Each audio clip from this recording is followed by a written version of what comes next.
Assalamualaikum warahmatullahi wabarakatuh. Halo teman-teman, perkenalkan namaku Devanti Natasha Kinzi Astuti.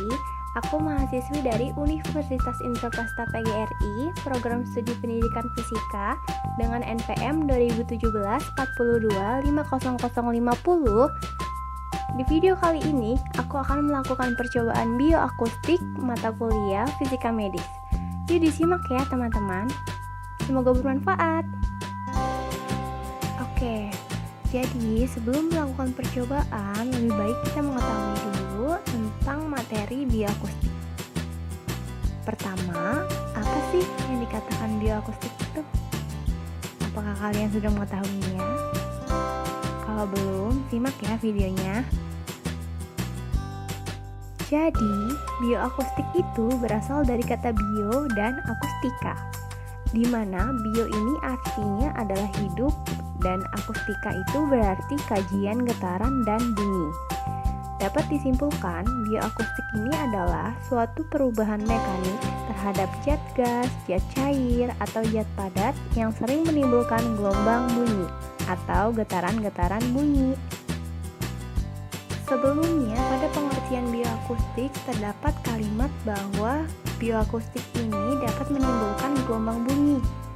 Nah, jadi gelombang bunyi ini merupakan gelombang longitudinal yang dapat menjalar melalui benda padat, cair, maupun gas, di mana gelombang bunyi ini terdapat partikel-partikel bahan yang mentransisikan gelombang tersebut dapat berosilasi di dalam arah perjalanan gelombang itu sendiri.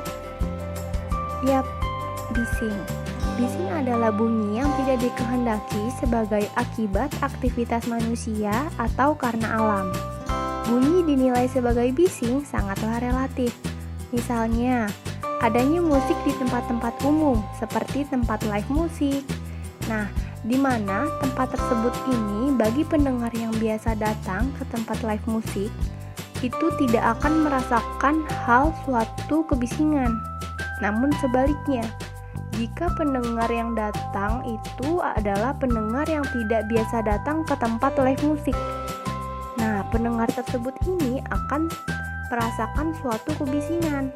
Nah itu dia teman-teman arti dari bising atau sering kita sebut ini adalah kebisingan. Oke, sekarang percobaan bioakustik. Nah, sebelum melakukan percobaan, ada pun tujuan dari percobaannya. Yang pertama, memahami materi bioakustik fisika kesehatan.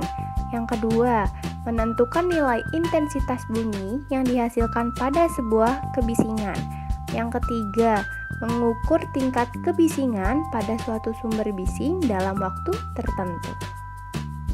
Alat dan bahan pada percobaan ini yang pertama adalah smartphone Android, yang kedua itu sumber bising, yang ketiga itu aplikasi Soundmeter.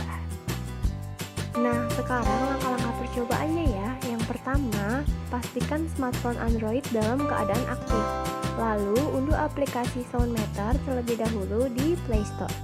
Yang kedua, buka aplikasi Soundmeter yang sebelumnya sudah terinstall. Kemudian, dekatkan aplikasi Soundmeter pada sumber bising. Lalu, klik play pada aplikasinya. Kemudian, ukurlah tekanan bunyi yang dikeluarkan oleh beberapa jenis sumber bising. Lakukan perhitungan tingkat kebisingan selama 15 detik dan 30 detik.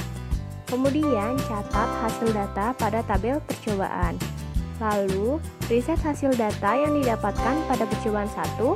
Kemudian lakukan kembali langkah-langkah tersebut untuk melakukan percobaan sumber bising yang lainnya. Oke, sekarang kita langsung aja ke percobaannya.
Nah, pada percobaan ini didapatkan hasil tingkat kebisingan paling tinggi dalam waktu 15 detik yaitu bernilai 78,2 desibel pada sumber bising blender dan tingkat kebisingan paling rendah bernilai 49,8 desibel pada sumber bising keadaan di supermarket. Selanjutnya, didapatkan hasil pada percobaan tingkat kebisingan paling tinggi dalam waktu 30 detik yaitu bernilai 77,9 desibel pada sumber bising blender dan tingkat kebisingan paling rendah bernilai 54,8 desibel pada sumber bising keadaan di supermarket.